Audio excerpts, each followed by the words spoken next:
Assalamualaikum warahmatullahi wabarakatuh. Saat ini kita berada di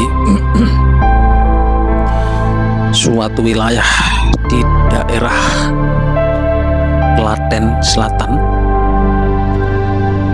tepatnya di Dusun Kajuran atau Desa Kajuran, Kecamatan Klaten Selatan, Klaten, Jawa Tengah, di mana di sini dimakamkan seorang ulama sekaligus kesatria, yaitu Raden Kajuran atau Panembahan Romo. Beliau adalah cicit dari Panembahan Agung, sekaligus cucu dari Panembahan Senopati Kota Gede Mataram. Jadi beliau Panembahan Romo itu secara silsilah itu sejajar atau sejalur dengan Sultan Agung Hanyokrokusumo. Beliau wafat tanggal 14 September 1679 di daerah Melambang Gunung Kidul. Ini suasana sekitar makam beliau.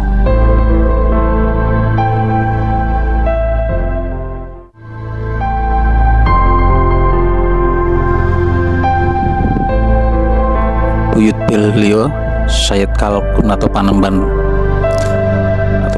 Agung adalah bermulanya Prahwangsa Kajuran.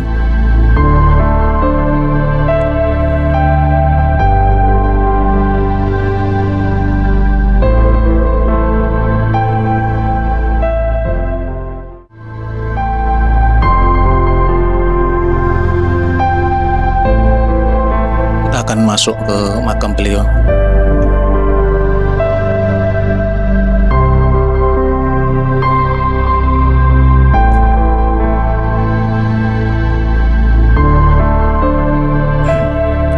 Assalamualaikum ya sahibal ma'barah.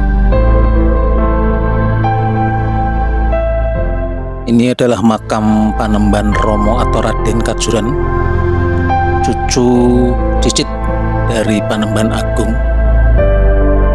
Disinilah jasad seorang ulama sekaligus kesatria dimakamkan. Di sebelahnya ini adalah Rio Manggolo, mantu dari Panembahan Romo.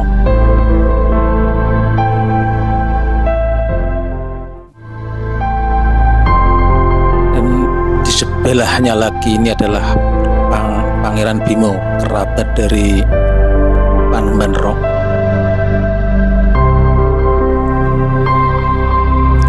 Pada tahun 1641, Sultan Agung mengeluarkan sebuah piagam yang menyebutkan bahwa Panembahan Romo ing Kajuran adalah sebagai salah satu sosok penting di Istana Mataram.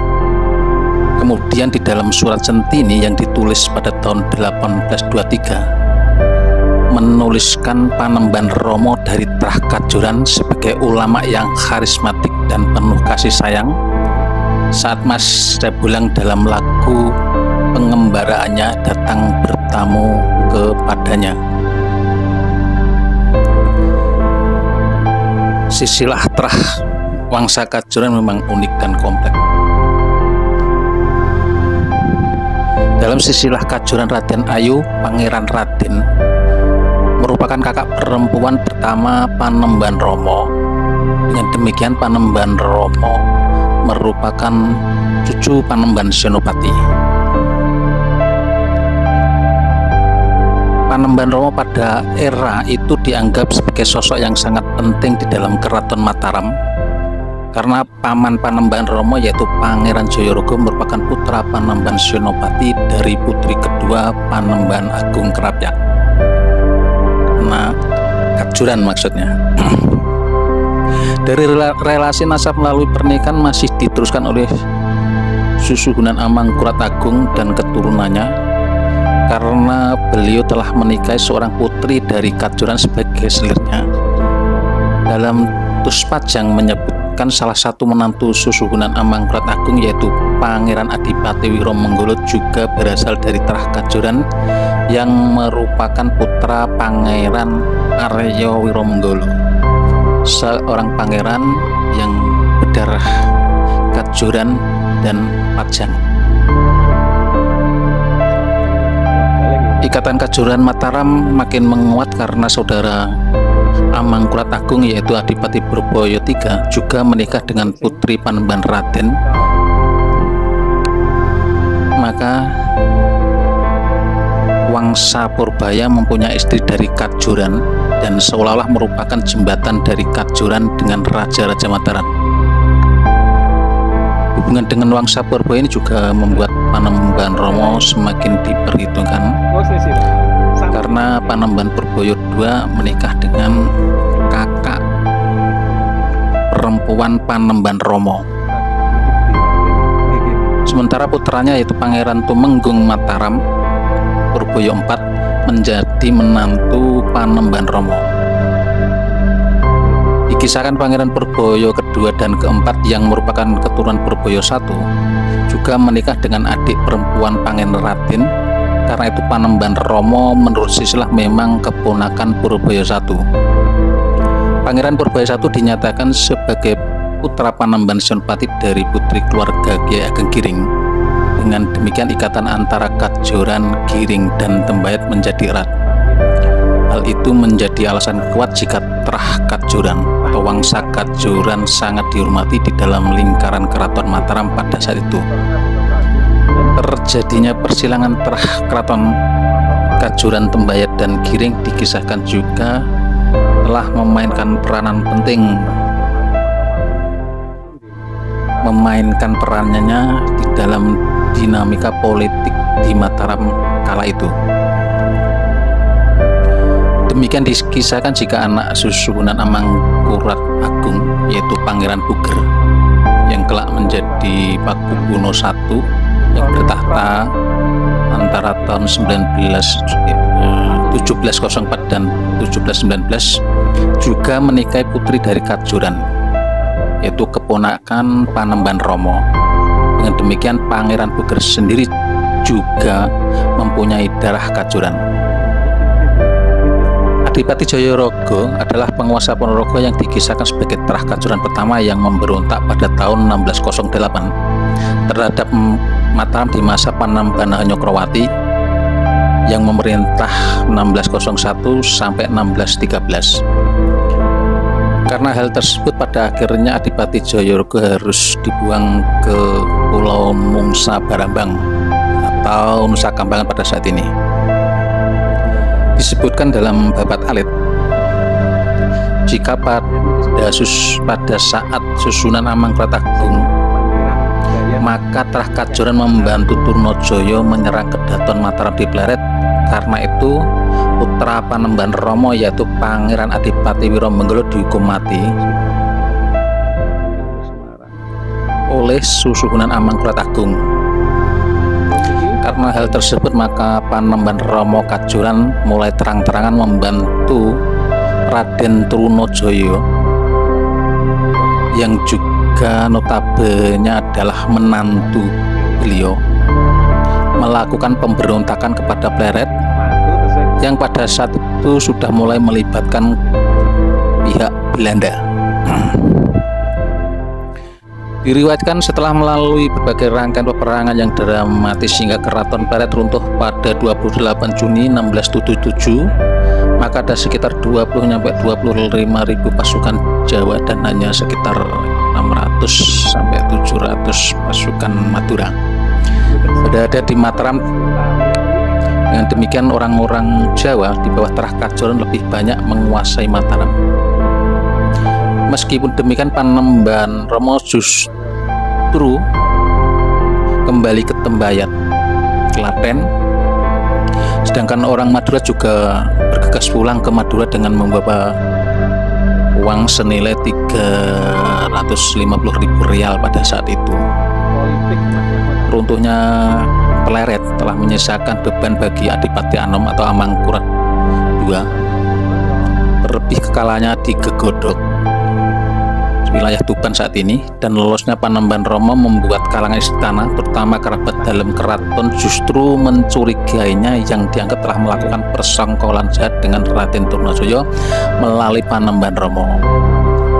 Karena hal tersebut, selanjutnya Amangkurat II bersama-sama dengan Belanda melakukan perburuan yang dramatis terhadap Raden Trunojoyo maupun terhadap Panembahan Rama Kajoran, yang kemudian tercatat keduanya berhasil dilumpuhkan.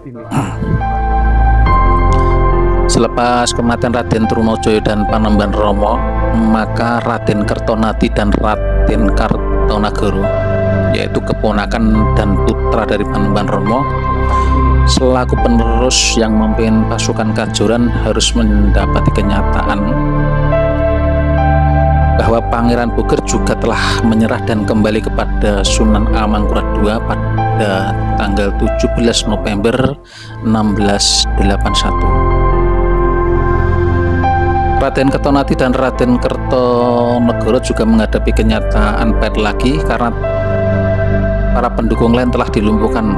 Demikian dukungan dari Tembayat juga telah dilumpuhkan oleh pasukan Susuhunan dan Kompeni sejak Oktober 1980.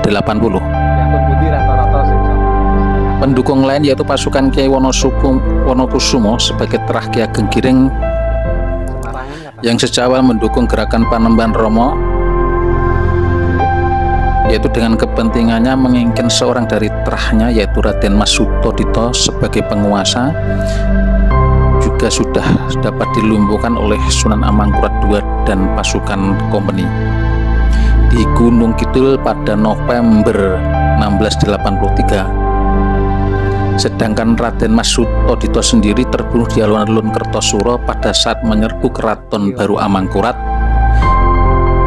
II pada tanggal 18 Februari 1682. Jadi selama 6 tahun pergolakan yang telah terjadi, yang pada mulanya mungkin Panembahan Rama tidak menyadari bahwa sekalipun mampu menghancurkan Mataram, usahanya nampak sia-sia. Meski demikian, Panembahan Rama telah menempatkan terah Kajoran sebagai pelopor dan menjadi sosok sentral yang paling berpengaruh, sehingga perannya mampu mengubah narasi sejarah Mataram di kemudian hari.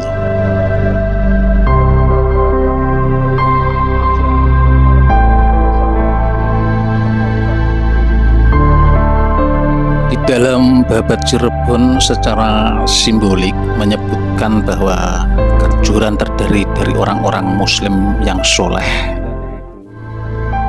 yang bertapa menantang matahari. Pada saat ini sosok penting terah Kajoran, yaitu Panembahan Agung Kajoran dan Panembahan Rama atau Raden Kajoran, telah beristirahat dengan tenang di alam kelanggengan, yang jasad wadahnya beristirahat di bumi Kajoran.